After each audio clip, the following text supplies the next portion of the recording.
Beautiful song there. That is Justine Giles with her song called Unspoken. And it's that song that helped her become the CBC Searchlight champion for Northern Ontario.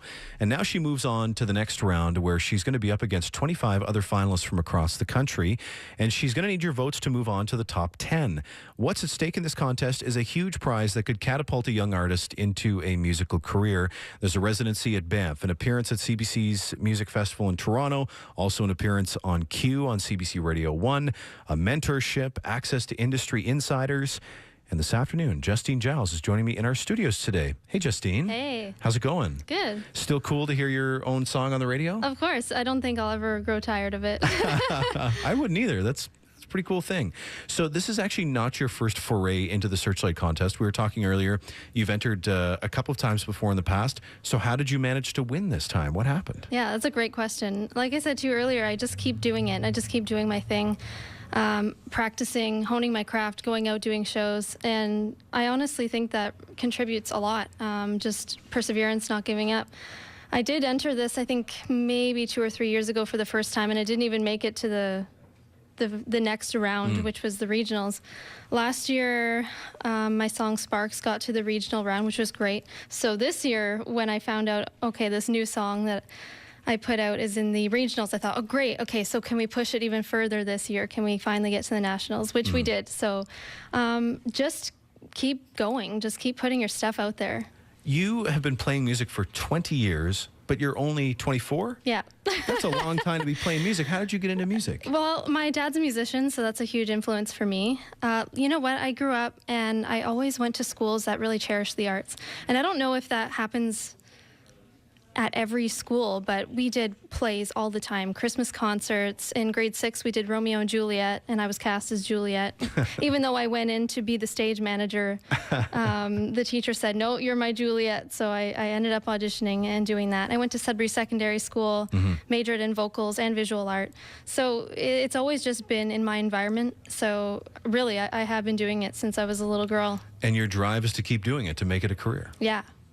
How is that going? Like, it seems tough if you want to make it as a musician and pay the bills by doing that. Yeah, it's certainly challenging. I think a lot of people know that who are in this industry, and you have to juggle wearing a lot of different hats. And I think it works for an entrepreneur. It's a very entrepreneurial style of doing things. I do like a million other things, but music is my main focus. So it comes with its challenges, that's for sure.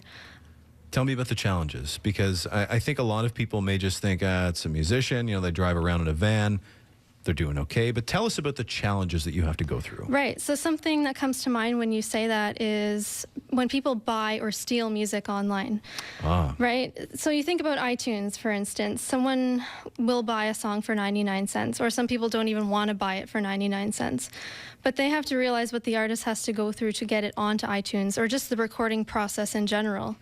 You don't make that full 99 cents as the artist as well. So if you're paying 99 cents, that whole 99 cents is not going to the artist. A portion of that's going to iTunes and whatever other companies are behind them. Yeah. So really, they're not even getting that full dollar. So people can spend up to thousands of dollars recording one song, and that's not even paying for distribution or for promoting it or marketing it. So, you know, if you have the opportunity to buy an album or buy a song, I really encourage people to do that, because that is a really big struggle in our society, especially with streaming as well. You get a very slim portion of I think that. I remember hearing it was something like 7 cents, or it was like 4 cents or something like that. It ends up going back to the musician after the record executives and everybody is all taken care of.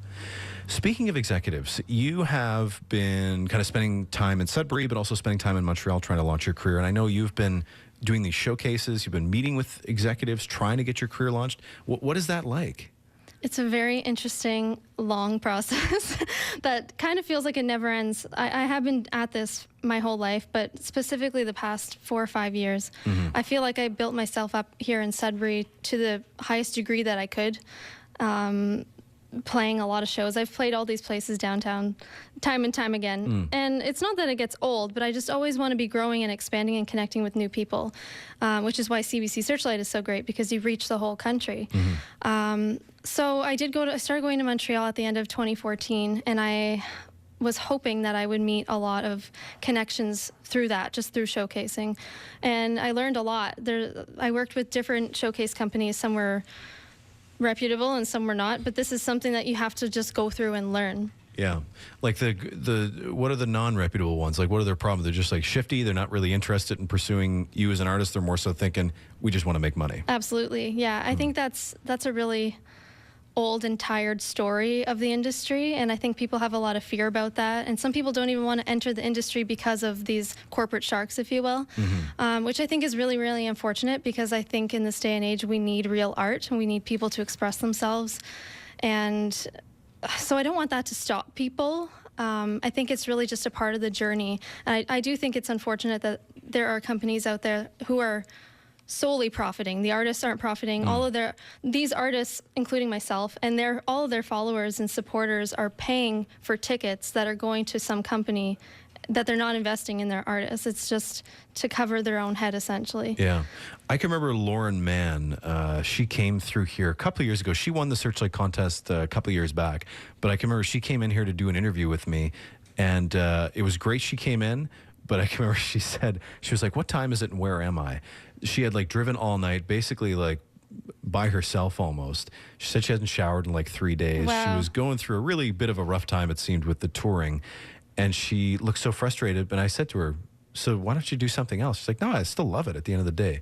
Have you ever thought about maybe thinking, maybe the music career isn't for me, maybe I should try something else? Like, have you ever been discouraged? I've been discouraged, but I don't think I can say that I've ever completely thought, oh, I should just ditch this. It's one of those things where if it's your passion and if it's your calling, you'll do it no matter what. Frustration comes up. And I think I've never been pushed to the point of completely disregarding it, because I wake up every day and I'm blessed to be able to connect with so many people. And when you see that your art or whatever your work is, when you see it impact people in a positive way, it just drives you to keep going. So I don't think I would ever cast it aside completely, but there are times where I have to pull back off of social media, spend some time with my family, and get regrounded and refocused. What would winning this contest, this Searchlight contest, mean for you as an artist?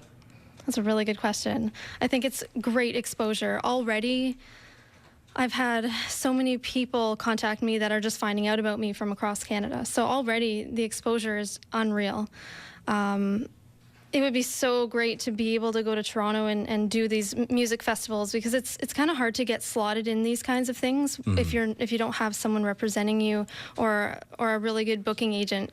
So partaking in these kinds of festivals and CBC Radio Q and all of these things, I mean, the more publicity and exposure is great for me, especially because I think I need to get a new album this year. So the more publicity, the better. Well, this should help. And you got like a glowing review for the lyrics in this song, Unspoken, by, I can't remember the guy's name off the top of my head, but it seems like the judges are really impressed with the songwriting. Yeah.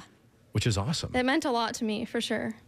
Really want to thank you for coming in here this afternoon. All the best with it. We're going to encourage people to vote for you as well. And thank you. I guess you've also been working really hard at getting people to vote too. Oh, of course. Every day you got to post as soon as I get up. Just, where's my computer? I got to post it, and then you eat. It probably shouldn't be that way with self-care, but sometimes you got to do it. Well, hey, it's working, so keep doing it. Listen, thanks so much. All the best, and I hope we're able to talk to you again in a couple weeks when you're winning the Searchlight contest. Hopefully. Thank you very much. Thank you. As Justine Giles, she is the singer-songwriter from Sudbury who is representing Northern Ontario in the CBC Searchlight contest. If you find us on Facebook or on Twitter, Up North CBC, you'll find some links to get to the contest where you can vote for Justine. Or you can also just head to cbcmusic.ca. There's a link there that says Searchlight. Click on that. Then there's another link that says Vote Here. And it should be pretty obvious after that. Just find Justine's name and click Vote. She needs your support to move on to the next round.